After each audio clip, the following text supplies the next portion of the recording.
What's happening, everybody? It is the Lalo Chavez here with Bump Picks, and get ready. I'm going to hit you with a banger for tonight, Thursday Night Football, Week 6. We have a great divisional game in the NFC West. We have the 2-3 San Francisco 49ers traveling to the 12th man to face the 3-2 Seattle Seahawks.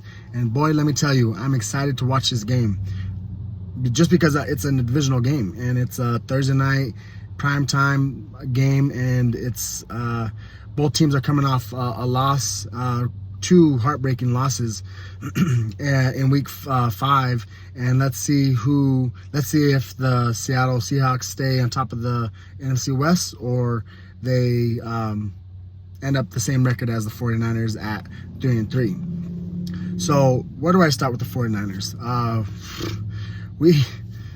Me personally, I thought going into this season, the 49ers have had one of the best teams to achieve a Super Bowl. As we all know, when we look at the 49ers, we say, man, they got everybody. They got Boza, they got Warner, they have Ward on defense. On offense, they got Purdy, they got Debo, they have Ayuk, they have Kittle, they have Trent Williams. All these star players, and they're sitting at 2-3. Why? Let me tell you why. Because they do not finish football games. As we seen last year in the Super Bowl, they all stayed in the halftime and didn't come out and play the second half of the Super Bowl. This happened last week against the Cardinals in a divisional game. They stayed in the locker room at halftime. They were up 23-10, and they ended up losing 24-23. Listen to that. They were up 23-10, lost 24-23. They did not score a single point in the second half. The Cardinals outscored them 14-0 to get this dub and still a win from them.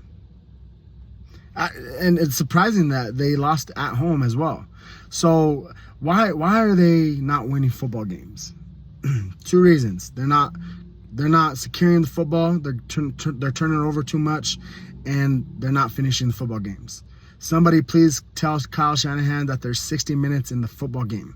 Tell every player on the San Francisco 49ers that there is 60 minutes in a football game. You have to play from start to finish. And that's the reason why they aren't winning. Brock Purdy, he did okay last week. Let me tell you. He went 19 for 35 for 244 yards, 1 touchdown, 2 interceptions. I understand that his second interception was at the very end of the game, but he still had an opportunity to drive down the field, get in field goal range, and secure a win, but he failed to do so. Mason had a fumble that was probably a momentum changer, and you have to hold on to the football in order to win games. Ayuk had a come-out game. He had 12 targets with 8 grabs with 147 yards. That's something that we see from Ayuk, but we need Kittle, we need Debo, we need all these other players that are on the San Francisco 49ers to play well as well. On the other side of the ball, we have Seattle that is surprisingly 3-2, and they are first in the NFC West. They hold the only winning record in the NFC West. Will that change tonight? We'll see. They lost a heartbreaker last week against the Giants. We didn't think that was going to happen. I didn't think it was going to happen. They lost 29-20. Yes, in all reality, it should have been 23-20, but hey, the scoreboard does not lie. And with that being said, I feel like the Seattle Seahawks are a pass-first team. They're no longer a run-first team. They have shied away from the run, and they throw the ball a ton. Geno Smith throws the ball a lot. And, I mean, he threw 40 times this past week. And he finished the day with 28 for 40 for 284 yards, 1 touchdown, 0 picks. But, again, they have a lot of playmakers on offense. They have DK Metcalf. They got Nigba.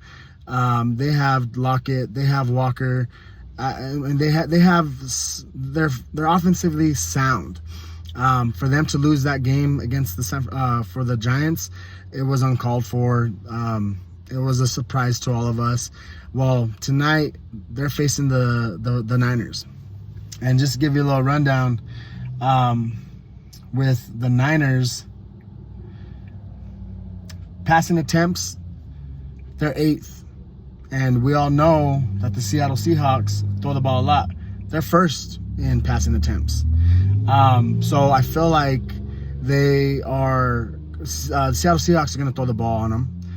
It just depends on how good the pressure is for the 49ers to get after Geno Smith. Speaking of that, they are team ranked the 30th in sacks for Seattle. That's bad. That's really bad. For the San Francisco 49ers in sacks, let me get there real quick.